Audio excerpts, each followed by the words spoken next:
So I'm going to go through all the items. The mod view is at the bottom right of chat, the little sword icon. And I'll go through all the items here on the screen, and then we'll talk about what each one does and how we can rearrange them. But this is the default view, and each item on the screen is called a widget. And in the default view, all the widgets are available and present on the screen. The only thing you can't rearrange is the users in chat screen, the channel tools on the right. You can only resize it or collapse it. The first item on the top left is the session. Shows the time and how many are watching. And each widget item has an option to pop it out, so it could be its own separate window.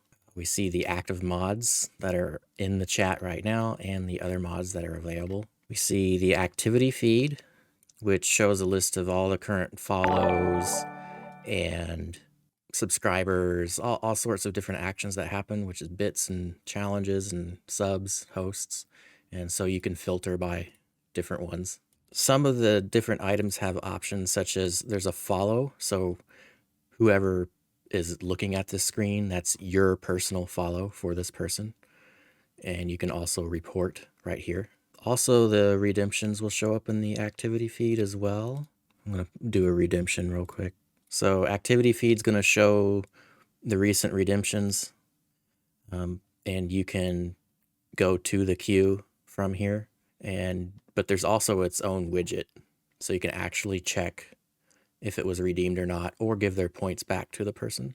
You can also go back as a mod. You can even turn these off and on so that they're not available to be used. There's the whispers. These are your personal whispers, just as anywhere else on Twitch. We have unban requests. So after you ban someone, the user can put in a request to be unbanned and give a message as to why they think they should be unbanned. The channel broadcaster, the channel owner, can set the time limit on how long the user has to wait until they can put in a request, and whether or not unban requests is even an option at all. And then predictions as well. Predictions are voting with channel points, yes, no. Maybe something that's going to happen in stream, you can predict. It's only available to affiliates.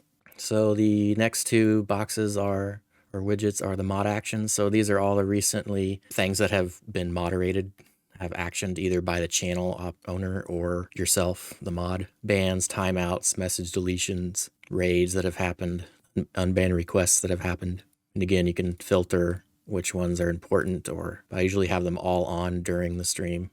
Unless I'm wanting to review something later, I might say I want to look at all the bans. And each username that shows up can be clicked on, either the viewer or moderator, and you can see the history. AutoMod queue is here. Some channels don't use AutoMod to its fullest or not at all and use other tools. Even on the channels that I mod so far that do use AutoMod, they're not so busy that I need to see a full queue here. You can actually see the AutoMod actions show up in line in chat to allow or deny what has been caught. In the AutoMod, the moderator has some limited ability to manage settings. So this is very similar to the broadcaster's dashboard, but it's trimmed down to only what you can see as a mod. So you can actually change the filtering here as well.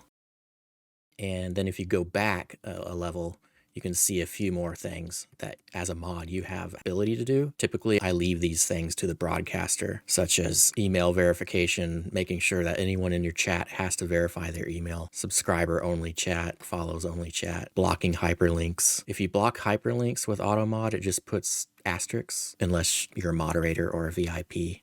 We have the other channels you follow. The account that I'm using right now is not following anything. What would normally show here is the top of the list will be channels that you mod in if they're online so that you can quickly access them. And then the rest of them are just your typical followed channels list. There's a what's new and feedback on the bottom left that talks about the recent releases and policy changes for the mod view and Twitch, and to submit feedback. And then there's a bottom left, go back to the channel view, the regular viewer page. So then we have the player window, which shows how many is watching. It shows the title of the stream and what gaming category it's in.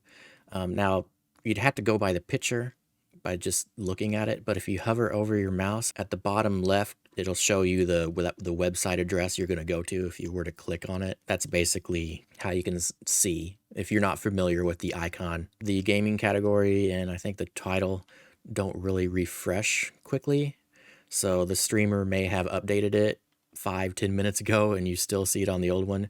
Just refresh your browser screen to get most up to date, just to make sure before you advise the streamer that it is wrong, because it may not be. So the chat has a settings option up here. We got show mod icons. So this gives quick links to deleting the message, setting a timeout, or banning the user right away. Otherwise, you can click on the user and have those same options to time out by a certain time frame, by minutes or seconds, or custom or ban. And then you can see the chat history, recent bans and timeouts. You can also add a comment, maybe keeping track of something that's been going on. The ability to see the chat history and the comments of a user can be turned on and off by the broadcaster. The one thing about having the mod icons here is the chat moves. So if you go to click on something, you might accidentally click the wrong person.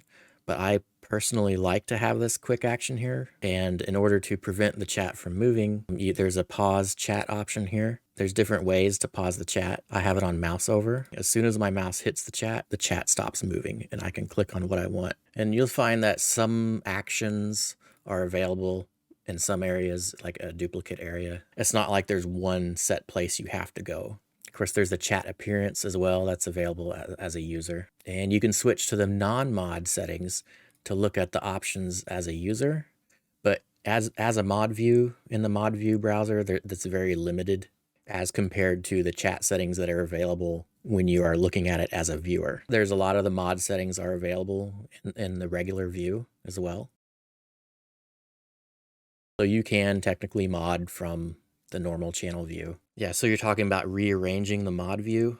So on the ellipsis, the menu, you can minimize to dock, which puts things to the left. And the same thing here, you can move to grid to put it back in, but you still may want to drag it where you want. And you'll see the purple pop up where it's going to be. Edit mod view, or if you want to remove some of them, you can go to add remove, and here's where you can actually X out and close, just completely remove these from the screen if you don't want them. And you can reset the layout to the default as well and save it. And you can hide this bar.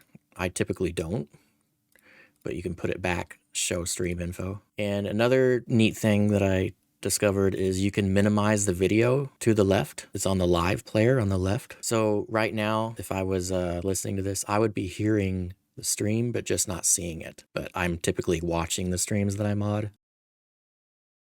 The arrangement that you make here on this mod view is effective across all channels that you look at. Whatever your arrangement is going to be your arrangement for every channel you go to. And if you were to clear your browser history, your cookies, your cache, it'll reset. You can lock the layout so that you can no longer move things around, but you also can't resize things. I typically don't lock it because during modding, sometimes I want to do a quick look at a longer list, and then maybe I'll go back to watching the stream. I don't have any trouble accidentally moving things around, so I don't lock it. So typically this is my layout. Mod actions, like right here, left and right to the chat. Mod activity can also be seen in the chat as well. There's a few inline things that can happen. So in addition to being able to click on all these buttons and perform actions, you can also hit the / and see a list of moderation actions by command line by typing them in. And this is useful for banning someone because you can type ban /ban, the username, and then give a reason. You can actually put a reason. You can't put a reason when you click the ban button. You can always leave a comment on their viewer card after you ban. I recently started liking to do the ban command line because it'll put it in line with the reason right here. And you don't have to go looking for why it happened. So I can do ban